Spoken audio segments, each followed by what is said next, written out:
Hello, so I want to make a video. Welcome to the Flower Species channel. I might put this on the Mom series, the Misunderstanding of Multiplicity, or I don't know. I'm going to be talking about knitting and crochet and a little bit of politics too. So, not sure where it goes yet. I've been crocheting a Afghan, and it's a really cool Afghan, and I wanted to share it with everyone because it's a really cool pattern, and I can't do the pattern for you, but because it's an original design by Mammas Stitchery projects, so you have to go to mammastitcheryprojects.com, and I will link to it. And it's called the Ripple Fan Blanket, and this is how far I've gotten, which is not. It doesn't look like it's very far. It's about 4 repeats, but it's a king size. It's the extra large, so it's really large. And it's been a bear to do because it's hot. It's getting heavy. I'm pulling it. It's getting heavy.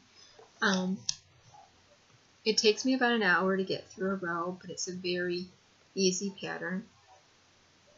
And there are only a few special stitches in it, so if you have never crocheted before, you can make a really pretty, delicate. And I fell in love with this because it's got this kind of yesteryear, charming, heirloom kind of look to it that you would see decades ago, like maybe a couple centuries ago, maybe. And again, it's an original design. And if you've ever done a ripple blanket, you know that it goes up in points. So you have a point that goes up like this, and then a point that goes down like this, and then a point that goes back up like this. And so it goes. The fans are here, and the pansies are here. And a couple things I wanted to say about the pattern. Mammas Stitchery, right out on here on YouTube, has a beautiful tutorial of how to do the setup for this. It's 7 rows. All total, excuse me, it's 9 rows. But basically you're doing 7 rows to begin with, and then you're repeating row 2 through 7 over and over again to get to the length you want. And then when you get to the length you want, you're going to end on row 6. And you're going to end on a row 6. And then you're going to do row 8 and 9, which is in the pattern. There's only 2 special stitches you need to know how to do. And that's crocheting 2 together, 2 double crochet together. So if you know how to decrease double crochet, then you know how to do 2 double crochet together. And then the other one is a 5 double crochet together, which you're decreasing 5 stitches. And once you've done a few repeats, it's pretty rote. You can just look at your work and read it and keep going.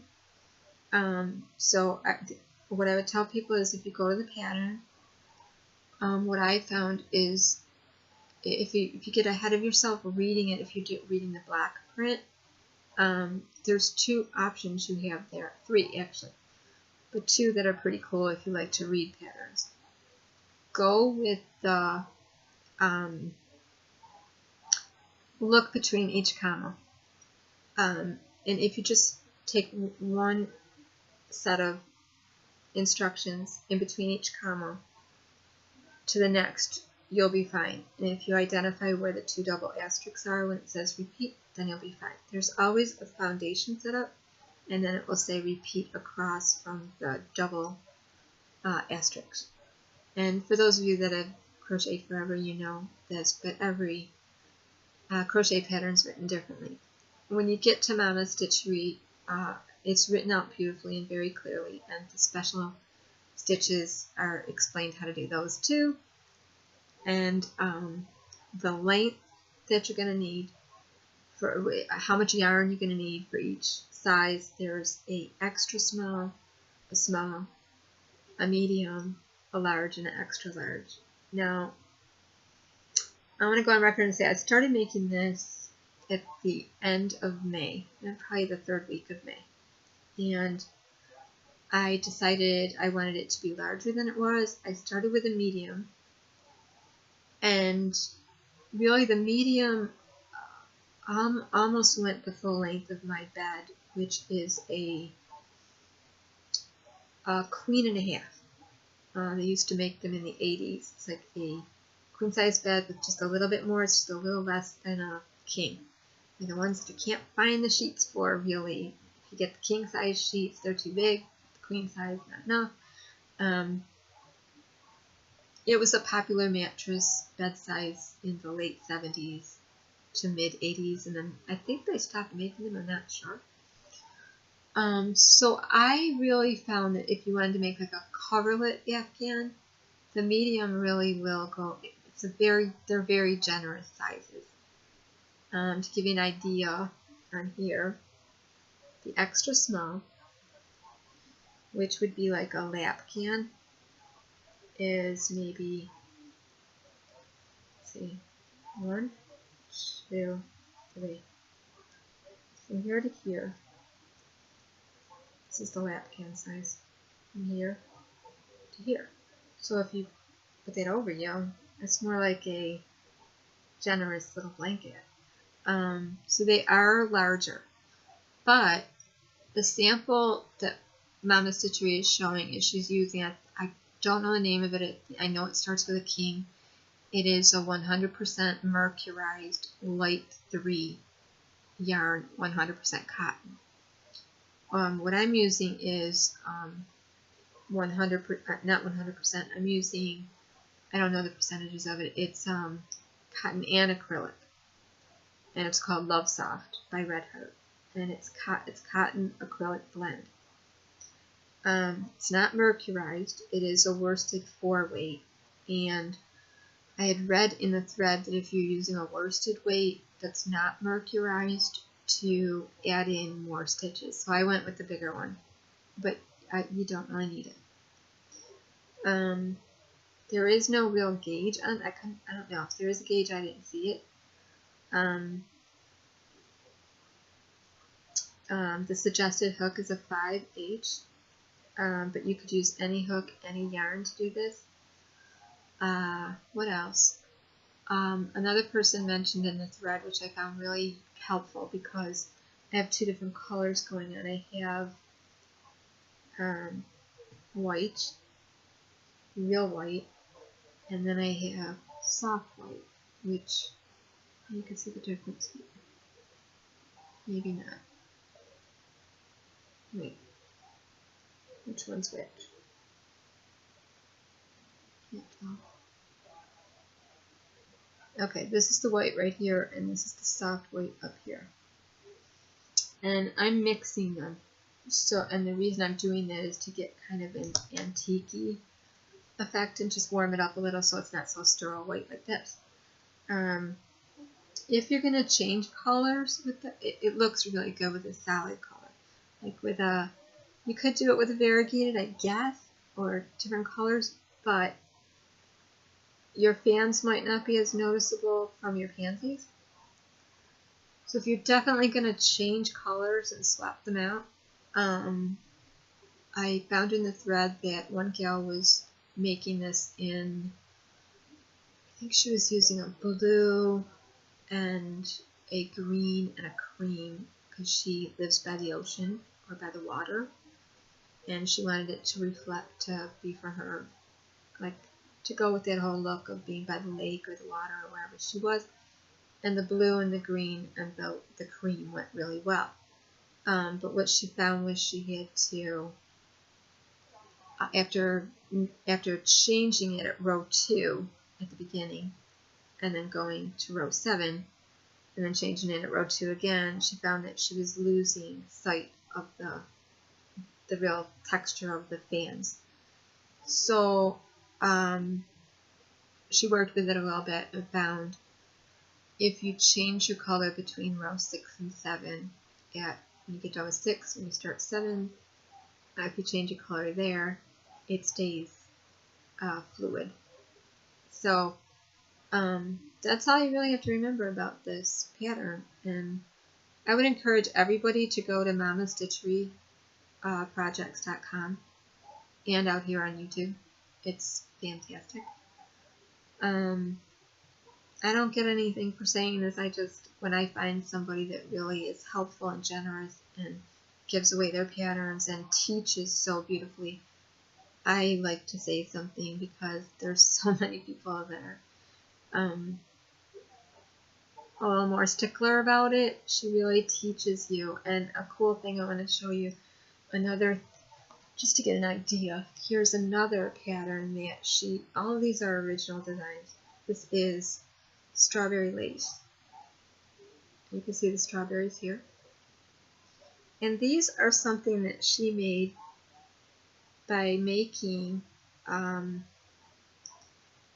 what she calls a no chain beginning blanket, or a no beginning chain blanket. And you know how the first row is usually kind of difficult to do because you got your chains, and if you miss your stitch or you do something wrong, then you're screwed up for the whole thing. You gotta just rip out. What she does is she makes these little loops. See these little loops?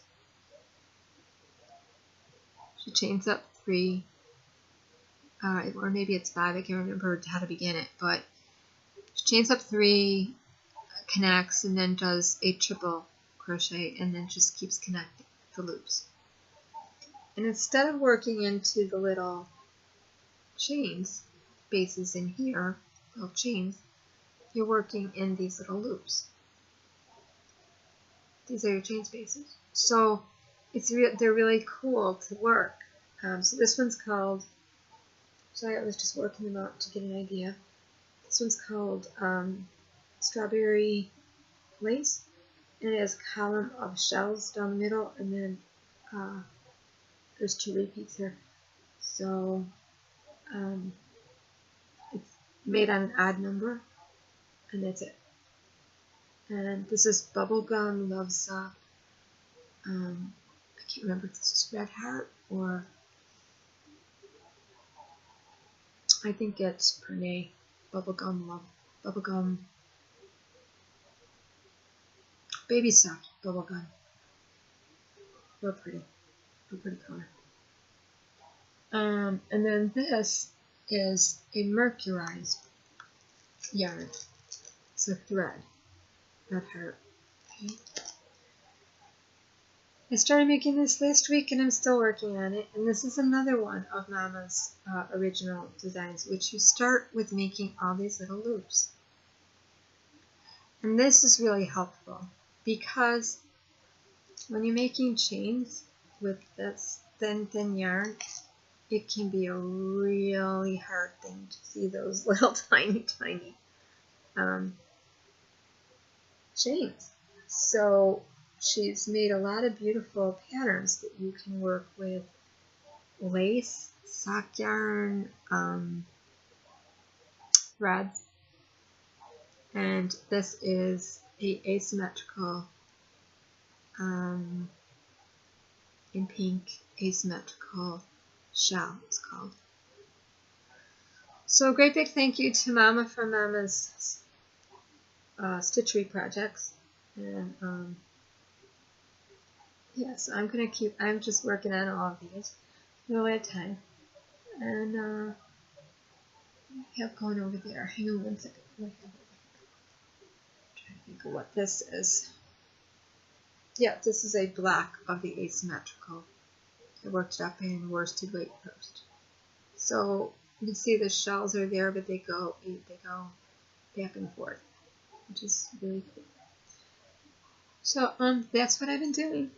And I was working on a sweater from Lion brand yarn. I was using Nadella yarn to make a baby hoodie, which has all different colors in it. And this is a very thin yarn. It's like a tube. It's really soft. It's really nice. I was working on that for a little baby that was born, a neighbor baby that was born, but he has a lot of different allergies. And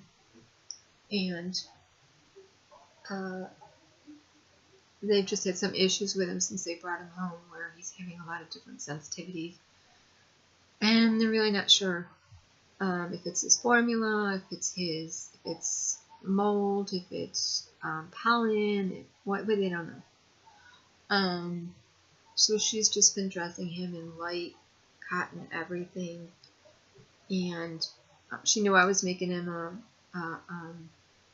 she actually asked me to make him a little hoodie jacket, and I got the beginning of the hood and everything ready, and I showed it to her, the beginning of it, and she said, just hold off till we know for sure, because it's a blended yarn and we don't know because there's polyester in it. So, and she's just using all light cotton.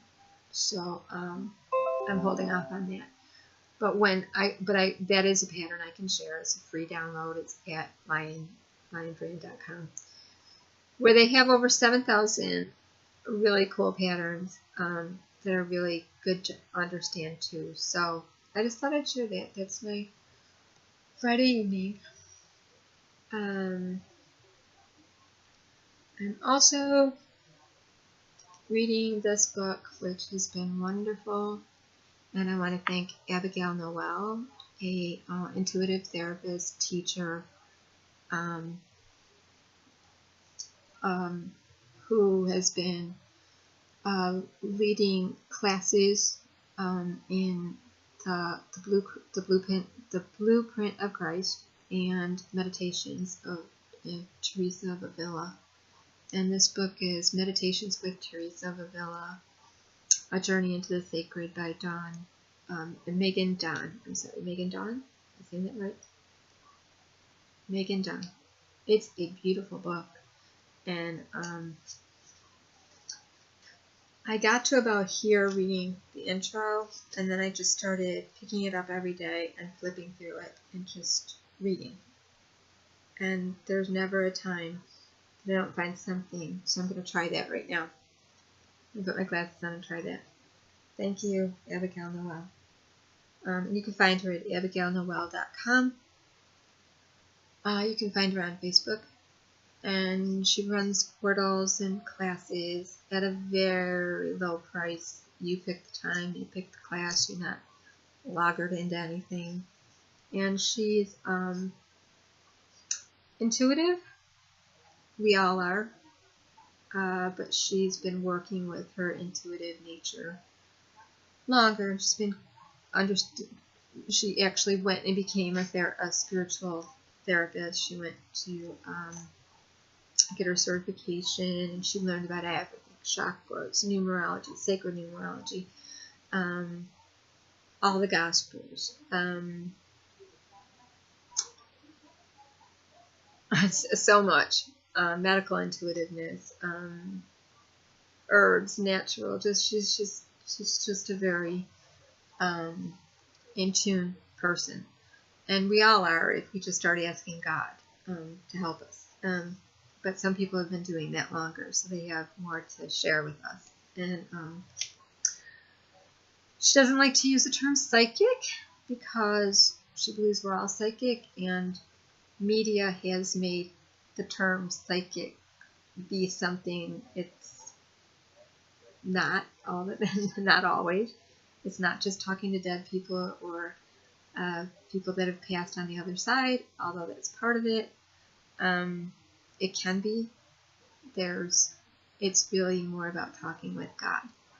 And so what she likes to say, and I agree with, because those of you that have watched the multiple person, the Mom series, The Misunderstanding of Multiplicity, I've said over and over again, when you call yourself a multiple, you're really just saying you're human, because we're all made up of many, many facets and many compartmentalized memories and alter personas, and we're just not all as aware of them. And when we become aware of them, then it gets named, and then meanings are applied that aren't always there. So that's that. Okay, so I'm just picking up anywhere. I just opened it up. And I opened it to 28, Humoring the Heart. And I asked God, just help me to find something. And I do this with the Bible. I've got my Bible right here. And I've got several Bibles I read. I've got all kinds of, got Book of Mormon, I've got the Quran, I read everything. And I just pick up my Bible and open it. Now, it's kind of fun. I used to read chapter to chapter to chapter and study to study to study. And now I just really sit with God and I think, show me what I need to see. And I open it. I do that with devotionals too. So this is page 106, chapter 28. Humoring the Heart. God, deliver me from people so spiritual that they want to turn everything into perfect contemplation no matter what. CW Volume 3, 361, from the Collected Works. The word spirituality is not synonymous with seriousness. Too often as we embark on our spiritual journey, we fall into the erroneous idea that we are entering into something very grave indeed. Our sheer eagerness can become an obstacle to experiencing the playfulness of the spirit and the lightness of life. Our laughter is a joy to the beloved and to others, and to our own soul. It is essential for health of our being. Teresa displayed a great sense of humor as she dealt with her everyday duties, and she was renowned in social circles for her quick-wittedness in conversation. Texts also reveal an agile ability for satirical commentary, in particular regarding matters profoundly spiritual. Though deeply respectful of the spiritual treatise, she was able to go beyond their seriousness in favor of a light-hearted satire designed for the pleasure of her religious colleagues. She was no prude either, as she describes in a letter how while she was traveling, a lizard got in between her tunic and her bare arm. And she says, it was through the mercy of God that it didn't get in somewhere else, for I think I would have died, judging from what I felt. Letters number 108928. She continues to say that her brother got hold of the lizard, but when he threw it, he hit their traveling companion right in the mouth. This was a great comedy for Teresa, who believed that such traveling experiences lighten the often long and arduous journeys. A good reminder for us as we embark on our own spiritual and physical journeys. But most of all, Teresa was an expert at laughing at herself and at the workings of her psyche. Yeah, I needed that. Maybe someone else does. She found it difficult to take herself too seriously as she witnessed her smaller ego self-sunk and complain and protectively nurse its wounds over perceived affronts or judgments. That's timely for me. How serious we take our lives and our challenges, she said, and yet how consoled we would be if we were able to laugh at our so-called grievances. In being able to laugh at ourselves, we are able to admit that a greater reality is at play, that the world is not as small as our ego. Sensitivity can sometimes be used as a way for more spirituality, delicate or artistic souls to remove themselves from the flow of life. However, where does the sensitivity reside? Many believe it to be the very nature of their soul. And they are correct, for the soul is a deeply sensitive being. But when we move into the nature of the spirit, the sensitivity of the soul that demands total fidelity to its feelings is no longer relevant. The spirit does not demand or need anything from the outside. The spirit is at peace in whatever environment it is placed. For many years we can shun person after person, claiming they are simply not sensitive enough to us. The reality, however, is that we are not sensitive enough to our own being. We have been protecting the delicate ego and not our true self. as we have so erroneously thought. But we can even laugh about this because God knows we are not alone. We can take this illusion and let it merge into a new playground of existence, once more bringing the lightness of being into a life lived in, through, and for the Spirit. Meditation. Coming into a place of peace within yourself, allow all thoughts of ego to arise. That's scary. See them from a broader perspective. See how comical many of them are as they jostle for your attention. See how you may take yourself too seriously in your relationships, in your job, in your whole way of being. Allow a lightness to infuse your being, and let the joy of laughter ripple through your spirit and into your soul.